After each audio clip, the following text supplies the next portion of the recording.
Okay, interview with Gary Setchell after Bedford Town 2, Stourbridge 4. Gary, a very odd afternoon, obviously full of a handful of incidents, goals, but fundamentally it's another defeat at home. Yeah, another defeat at home. What do you say? You know, you can't play with 10 men at this level, and the first 36 minutes we took a total step back from where we had been. That looked like one of the early season performances, powder puff. We get in at half, then we have a sending off, which obviously don't help, but that's the line he walks. No good to us really. And then we come out second, we make 1-2 changes second half. We put a little bit of energy and desire on the pitch. In turn, the other 7 or 8 who didn't do very well first half put a bit of energy and desire onto the pitch, and we looked a better team for large periods of the second half with a man less. But I just said to the lads, don't go in the bar and take pats on the back for your second half performance, because there was 9 or 10 of you out there first half who didn't put it in. So on the whole picture, we didn't, you know, I feel we probably deserved the draw. You know, you miss a penalty late on to make it 3-3. Just one of them, and that's where we are at the minute, and that's just disappointing because we've put a lot into another game and we've got nothing out of it, and that's not because we're not good enough or you know, the lads aren't trying, but we just make, you know, they've scored off our corner, which is criminal. The second goal, we didn't win no second goals first half hour at all. Everything kept getting put back onto us, and you know, it's just a disappointing afternoon in what we felt was a winnable game. And then when you look at the game back, and we've played with 10 men for 50-60 minutes, you've got to say it was a winnable game. There was a lot of positives second half. Obviously the main one probably being Charlie. I thought he was excellent. I thought he done all right first half as well, to be fair. But second half was what I consider a Bedford Town performance under me in the first half. The bottom line from that first half is that it was 0-0 at half time after 2 poor goals that we gave away. They haven't cut us over. They haven't scored from 25 yards. No, but that's a problem, isn't it? And you know, you can't concede a goal from having the ball on their corner. You know, we're putting the ball in their box and they travel 90 yards with 3 passes. It's just not good enough.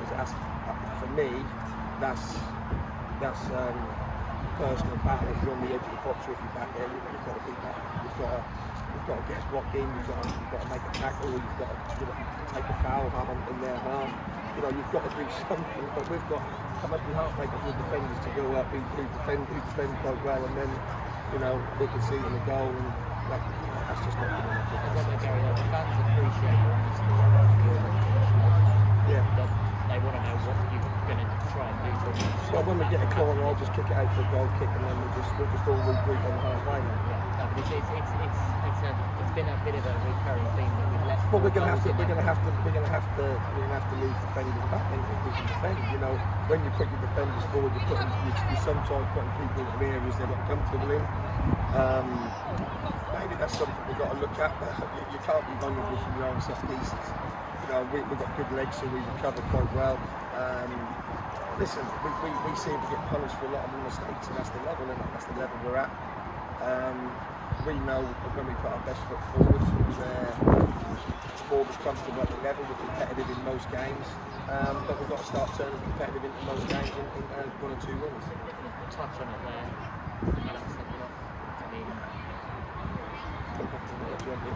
Obviously it was a sending off. It's a sending off. He walks that line. You know, he's curved it for a lot of the time I've been there. But you know, in recent weeks he hasn't had a yellow cards in the Lynn game. Now I think he's had 3 or 4 yellows and a red. That's just the line that he walks, and we'll just have to have a chat about it. Their management have just gone into the bar, and as they've gone into the bar, they've said that, you know, Hugh scores the penalty and they lose the game. Yeah, that's their view on it, let alone our view on it.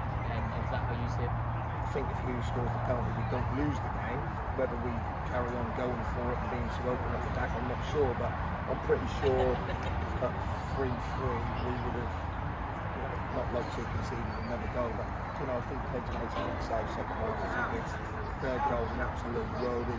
and the fourth goal we get a couple of blocks in which I wanted to have. We just, like the other night, that comes straight back to the lad and score and sort of take the game away. But that certainly weren't a Tamworth and a Royston where that was a lacklustre performance. The lads have given me everything after 36, 37 minutes. But then same lads, apart from probably DS and Kai, are responsible for that first 36, 37 minutes, as we all are. So I don't want all the pats on the back for the second half and how well we've done the 10 men. I'd rather look into why we support in the first 36 minutes. That is a job for you to obviously manage. We'll just talk about it then. You know, we've got some real tough games coming up. You know, we've got Nuneaton away or Flying. We've got Leiden away, the next league game after that. So you know, you don't pick nothing up from them. You're in big trouble. So we've got to find a way to maybe get 1 or 2 in, hopefully, which we're working on, and just bolster the squad a little bit. And you know, today that was like we was we played the 10 second half, the first half we played the 7 Certainly no, we can come back.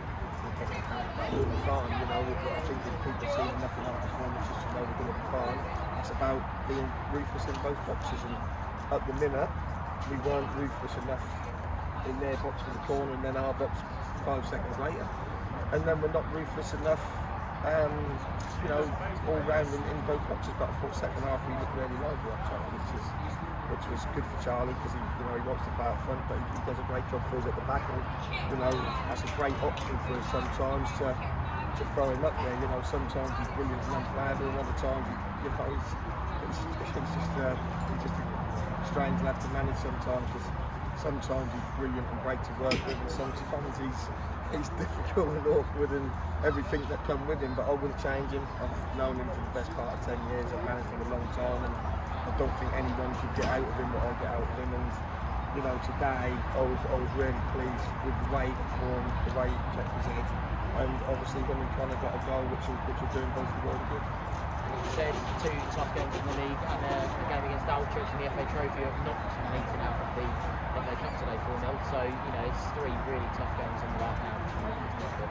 Chance to bounce back. Oh, be careful what you wish for. We wanted to win the league, didn't we? We wanted to win the league and be at step 3. So you know, be careful what you wish for. Yeah, now listen, that was a great game. I mean, for the fans, I think that was a great game today. For us, 36 minutes, that was a great game today. But you know, we've got to look at the first 36 minutes. Oh, I think I know what the problems is, and that's what we need to address it.